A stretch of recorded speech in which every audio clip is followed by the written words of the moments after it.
ఇంకా రేవంత్ రెడ్డి ఇప్పుడేమో 99 days action plan అట. ప్రజల దగ్గర పోయి 2.5 సంవత్సరాల పరిపాలన ఎట్లుందో అనేది అడుగుతున్నట్టు ఇప్పుడు అడిగి తెలుసుకుంటున్నారు. అడిగి తెలుసుకోవడం మాత్రమే కాదు, దీంతో పాటు ఇంకా ప్రజల దగ్గర సలహాలు సూచనలు తీసుకుంటున్నారట. ఇంకా కాంగ్రెస్ గవర్నమెంట్ ఇంకెట్లా చేస్తే మంచిగా ఉంటుంది, కాంగ్రెస్ గవర్నమెంట్ ఇంకెన్ని దొంగ మాటలు చెప్పాలి, ఇంకెన్ని అబద్ధాలు చెప్పాలి మీరు చెప్పురి అని చెప్పి జనాలను అడుగుతున్నారు. ఇప్పుడు అంటే ఏందన్నట్టు 100 రోజుల పరిపాలన అయిపోయింది, ఇప్పుడు 99 రోజుల పరిపాలన అట. 99 రోజులలోనే ప్రజా సమస్యలు అన్ని తెలుసుకుంటారట, ప్రజా సమస్యలకు పరిష్కారం కూడా తీసుకొస్తారట. ఇది రేవంత్ అన్న ప్లానింగు.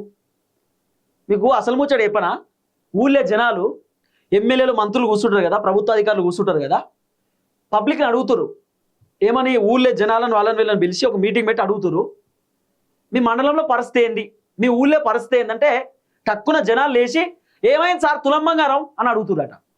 పాపం ఎమ్మెల్యే ఏం చెప్పే పరిస్థితి లేదు. ఒక పెద్ద ఆయన లేచి 4,000 రూపాయల పెన్షన్ ఇస్తా అని చెప్పారు కదా ఏమైంది అని అడుగుతురట. ఎమ్మెల్యే సమాధానం చెప్పే పరిస్థితి లేదు. సార్ మాకు స్కూటీలు ఇస్తా అని చెప్పారు కదా మహిళలు అడుగుతురు, ఎమ్మెల్యేలు సమాధానం చెప్పే పరిస్థితి లేదు. సార్ మా కాలనీలో రోడ్ లేదు అని చెప్పి కొంతమంది అడుగుతురు, ఎమ్మెల్యేలు సమాధానం చెప్పే పరిస్థితి లేదు. లేకపోతే మాకు నల్లలకు నీళ్ళు వస్తలేవు, నిషిర్ భైరవ నీళ్ళు అని జనాలు అడుగుతురు, ఎమ్మెల్యేలు సమాధానం చెప్పే పరిస్థితి లేదు. ఆఖరికి మాకు కళ్యాణ లక్ష్మి ఇస్తాన్నారు ఇయ్యలే కదా సార్ అని చెప్పి మహిళలు అడిగితే ఎమ్మెల్యేలు మంత్రులు సమాధానం చెప్పే పరిస్థితి లేదు. నిరుద్యోగులు లేచి మాకు ఉద్యోగాలు ఇస్తాన్నారు కదా సార్, నిరుద్యోగ వృత్తి ఇస్తా అని చెప్పారు కదా ఏమైందని చెప్పి నిరుద్యోగులు లేచి అడిగితే ఎమ్మెల్యేలు మంత్రులు సమాధానం చెప్పే పరిస్థితి లేదు. వీళ్ళేమో ఇంకా 99 డేస్ యాక్షన్ ప్లాన్ అట.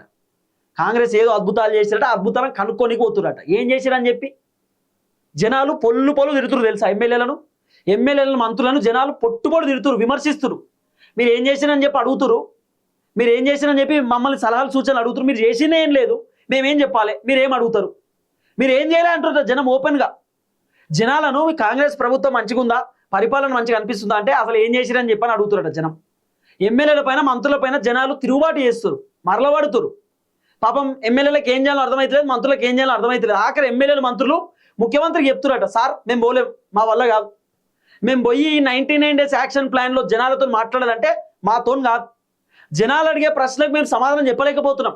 2,500 రూపాయలు ఇస్తా అని చెప్పి ఏమైంది సార్ అని చెప్పి మహిళలు అడిగితే ఎమ్మెల్యే ఏం చెప్పాలి, లేకపోతే రైతు బంధు 15,000 ఇస్తా అని చెప్పి ఏమైంది సార్ అని రైతులు అడిగితే ఎమ్మెల్యేలు ఏమని చెప్పాలి, యూరియా బత్తాలు లేవు సార్ ఏమైందని చెప్తే ఎమ్మెల్యేలు ఏం చెప్పాలి.